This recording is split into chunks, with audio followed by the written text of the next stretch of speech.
The year was 1880. The sun beat down mercilessly on the parched Texan plains, baking the earth and turning the sky into a shimmering haze. A lone wagon train, its canvas bleached white by the relentless sun, snaked its way across this unforgiving landscape. Its destination, the verdant promise of Oregon. The journey was arduous, fraught with danger and uncertainty. Leading the wagon train was Jebediah "Jeb" Stone, a grizzled frontiersman with eyes that mirrored the harshness of the land.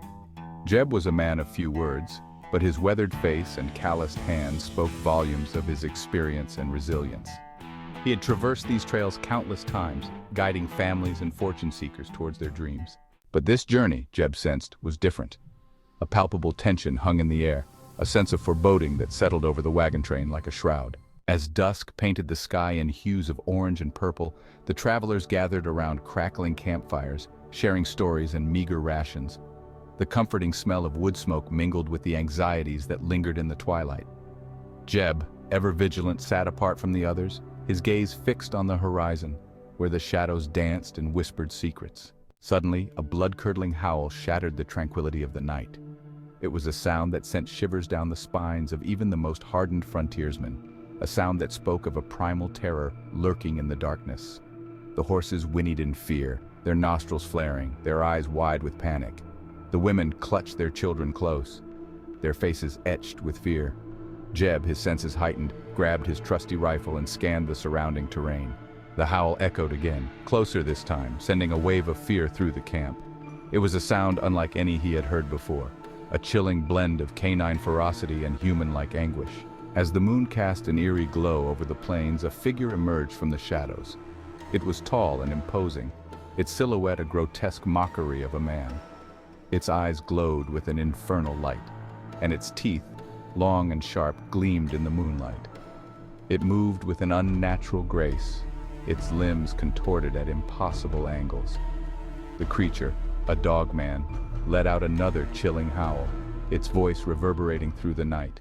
Panic erupted in the camp. Men scrambled for their weapons, their faces pale with fear.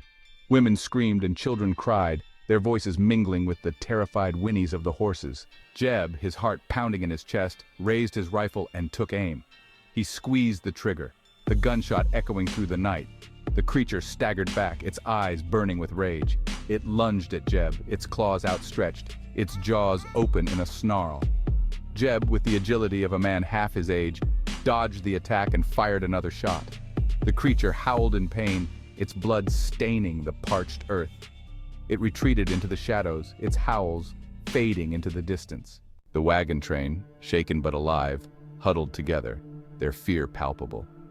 Jeb, his face grim, surveyed the scene. He knew that the dogmen would return, its thirst for blood unslaked. He also knew that they were vulnerable, exposed in this vast and unforgiving wilderness. As dawn broke, casting a pale light over the ravaged camp, Jeb gathered the survivors. They were a motley crew, their faces etched with fear and grief, but in their eyes, Jeb saw a spark of resilience, a determination to survive. "We cannot stay here," Jeb announced, his voice firm. "We must move on, find a place of safety." And so the wagon train, its numbers diminished, its spirit wounded, continued its westward journey. The encounter with the dogman had left an indelible mark on their souls, a chilling reminder of the darkness that lurked in the untamed wilderness. But it had also forged a bond of unity and resilience, a shared determination to overcome adversity and reach their destination.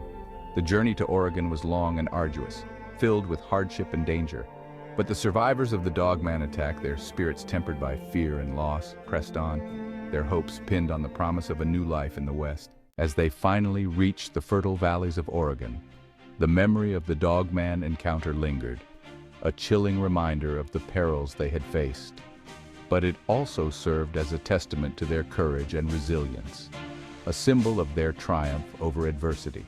Please like, share, and subscribe for more content like this.